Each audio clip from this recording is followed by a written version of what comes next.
The goal of NASA's Artemis mission is to build a sustainable lunar presence and ultimately bring humans to Mars. In May 2021, the Government Accountability Office found that NASA faced many challenges to its original goal of returning astronauts to the moon by 2024. Subsequently, NASA delayed the launch timelines for all three Artemis missions. The current plans is as follows.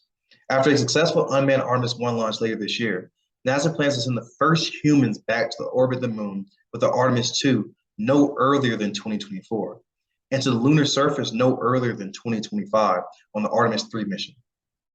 The follow-on Mars campaign will remain connected to the agency's sustained presence on the lunar surface by using the moon as a testbed. To do this, NASA will need to develop, acquire, and integrate a number of new systems to include the Space Launch System rocket, the Orion spacecraft, and a SpaceX-built human landing system, amongst others. Many of the challenges facing the Artemis program come down to government inefficiency. The total cost of the program between 2012 and 2025 is currently estimated at $93 billion.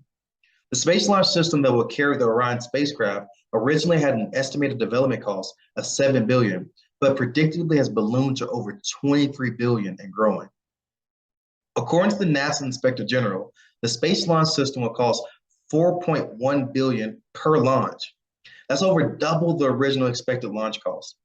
To give some perspective, SpaceX's comparable Super Heavy launch in 2019 costing only $97 million, and the company has stated that the cost will be down to $10 million in a few years.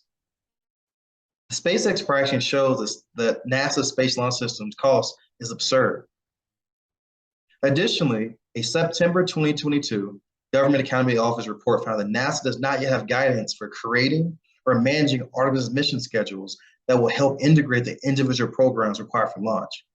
NASA is using existing schedule management guidance developed for individual programs, not multi-program missions. Without guidance specifically for multi-program missions, NASA lacks reasonable assurance as consistent schedule management practices in place for the Artemis schedule. Poor planning and grossly over-budget projects put the future of the Artemis program at risk for congressional cuts.